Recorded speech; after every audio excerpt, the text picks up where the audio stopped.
thing. What's the last thing we did? Did we just elected Roosevelt and then I left it there, right? Yeah. Okay. Yeah. Oh, all right. So in your notes, what I want you to do, um, we're going to elect Roosevelt here, but I think he needs a full page, right? So let's introduce Roosevelt real quick, and then we're going to move to a full blank page in your notes. So here's Roosevelt. Okay. Um, let's give you just a little bio background on him. Okay, so Mhm. prior to being president, he was governor of New York. He was the Secretary of the Navy, Assistant Secretary of the Navy. He is generally speaking to be very highly ranked. Very highly ranked. He's almost always considered to be one of our most important presidents, one of our best presidents, right? He's regularly at the top. Okay. He also is so popular with the United States that he is elected 4 times. He's the only president we've ever had to serve more than 2 terms. And he served 3 full terms and then he died in the 4th term. He died just towards the beginning of his 4th term. So he's the longest serving president ever. And this is because of the Great Depression and World War II, right? He's the Hoover is largely a failure because Hoover chose not to really do anything for the Great Depression. He didn't really do much.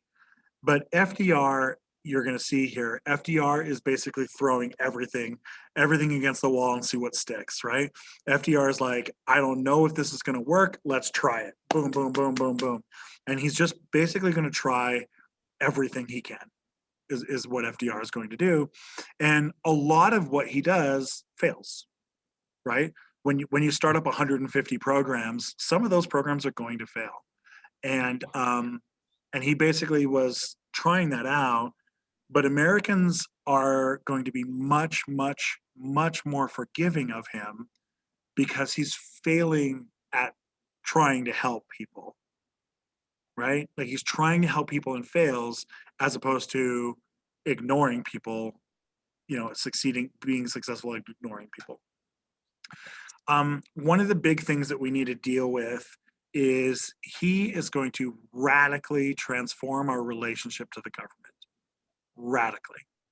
He radically transforms our relationship to the government because prior to Roosevelt, people really only thought that the government could protect them from things or uh, protect them from like enemies and stuff, right? That the government couldn't really do much of anything else. Because of Roosevelt now, people look as the government not just as a protector, but also as a provider. That it can provide unemployment aid, it can provide retirement money, it can provide food, it can provide all sorts of stuff like that. Okay. And that's a radical, radical transformation. And we will never turn back to the old way of thinking after Roosevelt. This is his very, very famous quote here is that he gives a Four Freedoms speech. And in his Four Freedoms speech, he says that Americans have a freedom from want and a freedom from fear. Okay. He also has a freedom to speak and to worship, right?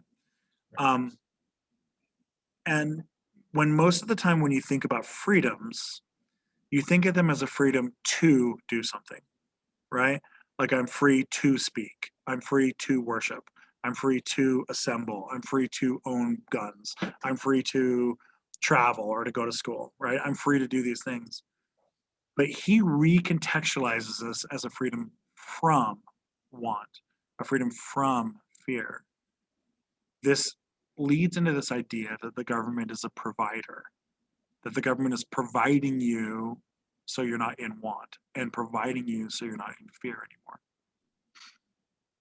And this is a pretty radical change. And a lot of people aren't ready for that change. A lot of people are very uncomfortable with that change. Okay. The other thing that it doesn't define him, but I think we need to acknowledge here is that he's also in a wheelchair. He's in a wheelchair. He is our only president to be disabled. He used these leg braces. He walked around with these leg braces on. These are his actual leg braces in the Smithsonian right now. And he was in a wheelchair. He had contracted polio, and polio had destroyed his lower spinal column. Most of the time, people contract polio as a child, and as a child, 99% of people get polio as a child. And hold on, I'm going to pause the recording real quick. Sorry about that, Eric. All right, so normally when you get polio as a child, it's considered a childhood disease. Like 99% of people recover and they're fine, right? If you get it as an adult, adults can't recover from polio very well. It's a virus that lives in your spinal column and it attacks your nervous system. And when adults get it, a very high proportion of them end up dying, dying or becoming paralyzed or partly paralyzed. He contracted polio when he was in his 30s.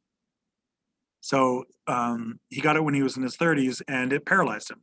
It paralyzed him from the waist down. So he rode a wheelchair and he used these leg braces. He was very, very, very careful to not let people take pictures of him in a wheelchair. We have almost zero pictures of him in a wheelchair because he wouldn't let people do it. And the Secret Service hid him, hid the wheelchair. And they would walk in like holding on to like a handle on the side of his braces. So he'd walk in with like two Secret Service bodyguards kind of holding him, right? As he would like shift his hips to make it look like his legs were walking. And then he would stand on a podium and hold himself on the podium while he gave a speech. And the press just kind of agreed out of respect for him that they wouldn't take pictures of him in a wheelchair because they didn't want him to look weak. And so they very rarely took pictures of him, and the press largely agreed. Sometimes the press, was made to agree. Like the Secret Service would grab the film and break the film or something like that, right? Anyway, I think that it's important that we acknowledge some of these differences when we find people, and that disability, disabled people are oftentimes kind of forgotten in society, and so I think it's important for us to note that one of the most powerful presidents we've ever had was disabled. It's kind of a cool thing, right? Not cool that he's disabled, but cool that we acknowledge it. Okay, so on a new page, make a new blank page, and you could put FDR's New Deal. I want you to divide the page into quarters. Into quarters. I think it makes sense to make a big X in the middle.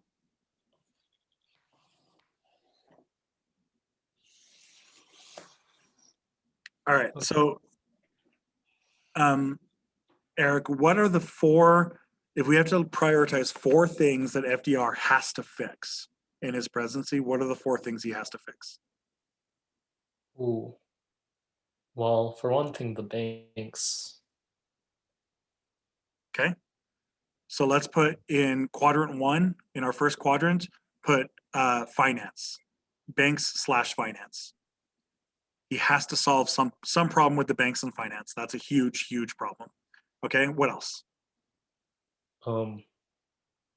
People need to be employed. Okay, jobs. Let's put So, that in quadrant two. okay. Okay, what else? Hmm. Think about the problems in the Great Depression right now. What's going on in the Great Depression that he needs to solve? There's overproduction of stuff. Okay, So, he can't really do much about that. yeah. Think more immediate. Hmm. People are poor. Okay, that's the jobs section. Yeah. Uh,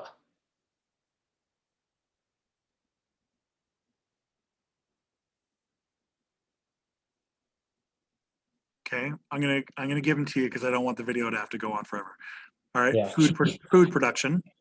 In the third quarter, let's put food production, right? The Dust Bowl has destroyed our farmland and we can't eat anything and we have famines. So food production, that's a real problem. Okay. And then our last quarter, we got to solve the Hoovervilles, right? So housing. All right. So broadly speaking, these are kind of the four big areas that he needs to solve. In order for him to be a success, he basically has to solve all four of those areas, right? There's a lot of other smaller issues as well that he can deal with, but those are the big four. You really got to solve those four. If you don't solve those four, then nothing else works. Nothing else happens, right? Of those four, which does he have to solve first? Food. Wait. You got to ask yourself, which one is A, really important? Well, all of them are important, but which one is he most able to solve first? Can you really solve food first? No, Why not? because there's not much you can actually do, and it'll take a lot of time. Yeah, you got to grow the food, right? Right. You can't just like decide the food exists. That's Yeah. not how the world works, right? So food is maybe the top priority, but like it's also there's time to fix it. Like you have to take time to fix it, right? Okay. Okay, what else? Can you solve housing right away? Probably not, because it takes time to build houses. Again, got to build houses. Okay. Yeah. All right.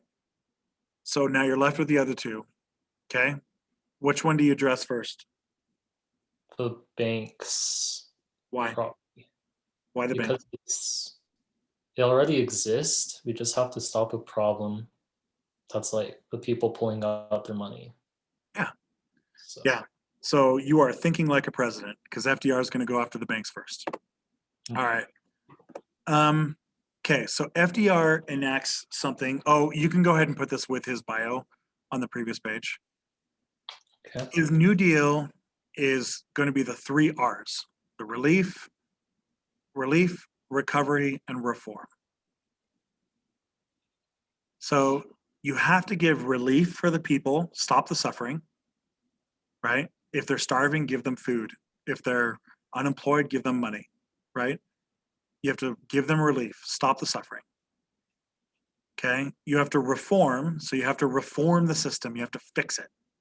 You have to fix whatever caused the problem. And then recovery is after you have stopped the suffering and fixed the problem, now you help people recover what they've lost. Okay. FDR's entire New Deal is going to follow these three R's. R, R, R. All right. So the first up, he's going to pass the Economy Act. The Economy Act basically, and you're going to put this up in the banking finance section, the banking finance quadrant. Okay, the Economy Act, it cuts wages for government workers. It cuts veterans benefits. Why is he cutting workers' benefits?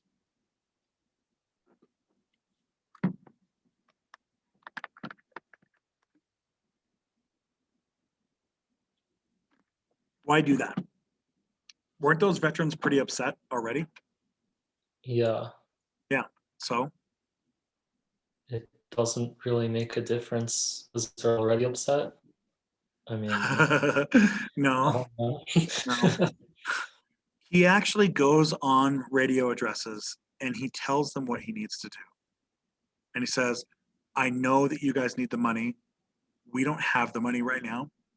I need to cut these wages. I need to cut this money in order to free up part of the budget. That way I can take care of some of these other issues.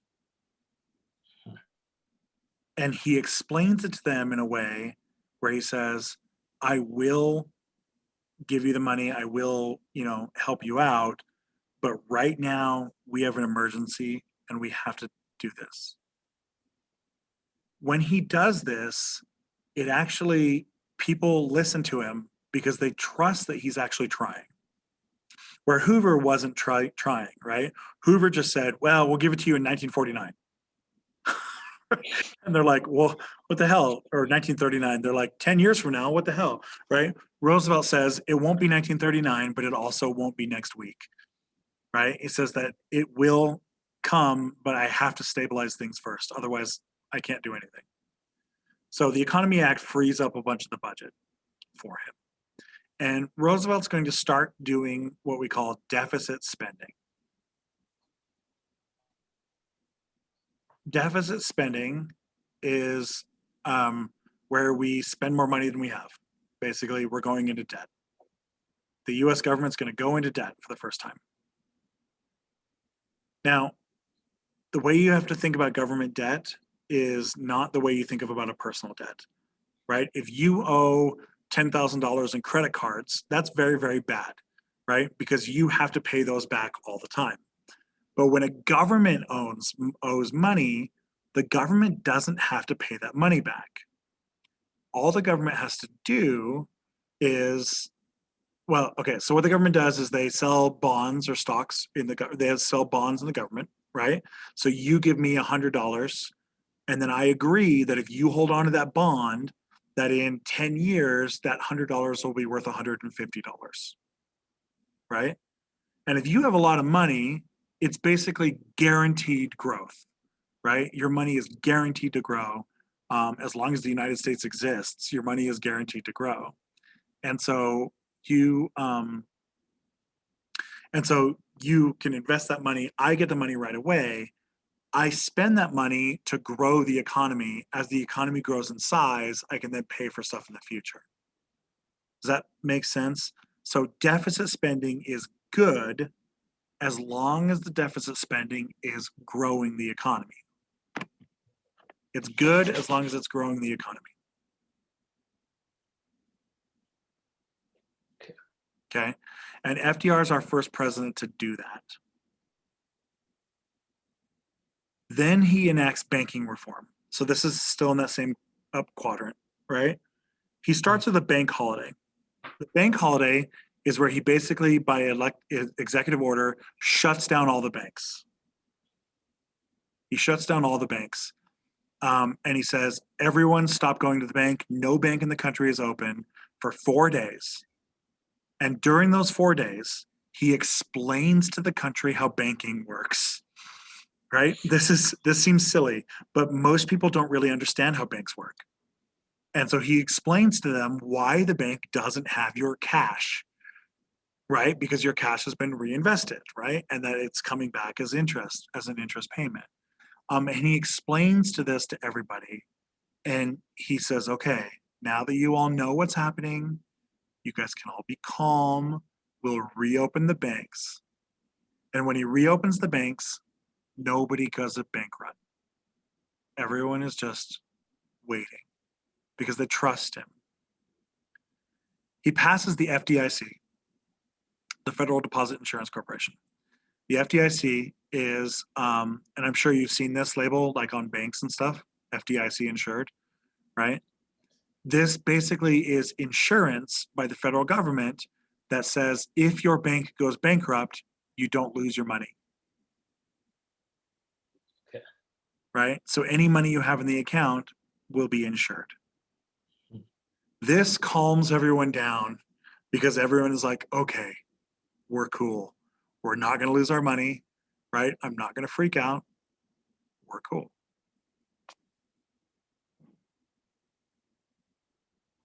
Okay. He also passes something called the securities regulation. The securities regulation is where he goes to Wall Street and he basically says the stock market can no longer use speculation. He makes speculation illegal on the stock market. What was speculation? Do you remember what it was? No clue. Speculation was buying stocks on debt. Okay. Okay. So you can no longer buy your stocks on debt. If you have a stock, you need to, if you want to buy a stock, you have to use money for it. Okay. So in this top quadrant, almost overnight, Wall Street is regulated almost overnight. The FDIC stops the bank runs. The banks are reopened. What letter grade are you going to give him for this quadrant? A, B, C, D, or F? Pretty good. Pretty good. Probably. He solved the problem, right? And he solved it in the first 100 days. He solved this in like the first like 2 weeks in office, and he solved it almost for free. This is a solid A. Solid A. Give him an A. On this quadrant, give him an A. Okay. I'm going to do this one more quadrant and then we're done. Okay. So unemployment reform. He's going to pass a lot of different acts. The PWA, the CCC, the TVA, the NRA. All of these acts are basically the government hiring people to work. They're hiring people to work. Now, many of these, like the Tennessee Valley Authority, they're being hired to work building a dam. So the PWA is building, PWA, Public Works Administration, they're mostly building things like dams and bridges and roads. Dams, bridges, and roads. The Civilian Conservation Corps is like planting trees and doing like flood mitigation. So building like dams and stuff to avoid floods. Okay, the TVA is also building dams to avoid floods, but it's also using those dams to create electricity. So for the very first time ever, bringing electricity to the South, to Mississippi, and to other states like that. And then the National Recovery Act is basically hiring, the federal government is basically hiring all sorts of people to do all sorts of jobs. And the NRA includes all sorts of jobs that aren't the kinds of jobs that the government traditionally hires. This would be like actors working at a playhouse. Because the playhouse is going to go bankrupt, right? And all of the people at the playhouse are going to be fired. And so instead, the NRA gives the playhouse a bunch of money and says, all right, put on plays for this year. We will pay for it. In exchange, you let the people of the town attend your plays for free. Right? So all the actors and people are getting paid while the town is attending the thing for free. Right? What he's trying to do is keep everyone working as much as possible.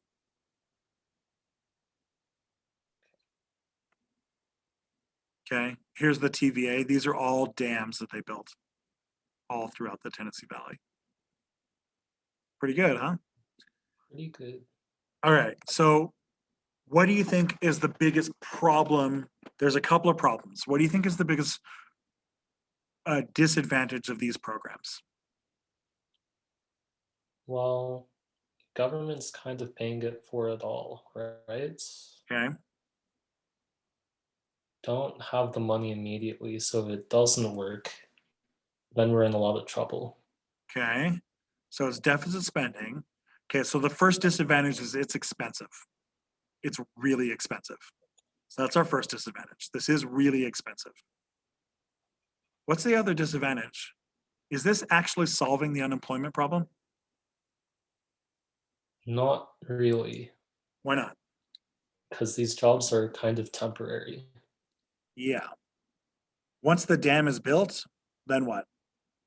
And then they're all fired because nothing else to do. What are you going to do? Dam the same river again? Right? Once we've built the bridge, what do? You're done, right? And then what they'll say, the PWA will say, all right, we finished this bridge in Salt Lake City. Now everyone, we're building a bridge up in Montana. Okay. Well, that doesn't help me in Salt Lake City. You know what I mean? I'm like, what am I going to do? Move to Montana to build a bridge up there? Like, what are you going to do? Most Americans are not moving for these jobs like this, right? Right. All right, what kind of a grade are you going to give them on these? Well, he does it fast, but like there are still issues. So probably a B. Okay, A B, yeah. I think I would do like a C plus or a B minus, you know? Okay. A B is good. Like, so he does give people jobs, right? Right. They are working, they are getting paid. He is building a lot of things that we need, stuff like, you know, electric plants and dams and bridges and things, right? He is building things we need. He is like planting trees and stuff, you know, right? So these are things that we need. But I think the biggest problem is it doesn't solve the problem, Mhm. right? Like it isn't solving the problem long term. So, and this will be the biggest criticism against Roosevelt. They have this huge criticism against him that these are basically temporary, and that once the government has stopped paying for it, you're done. Mhm. You know what I mean? So, I think this is a good place for us to stop. Um, yeah, yeah, this is a good place to stop. Okay, all right, I think this is good. Mhm. Okay, make sure you turn in your essays. I know Ananya already did hers, so make sure you turn yours in, and that'll be good. The last day for any work is Monday the 15th. Okay. Okay, for any kind of late work at all. Mhm. Cool, Cool. cool, cool. All right, I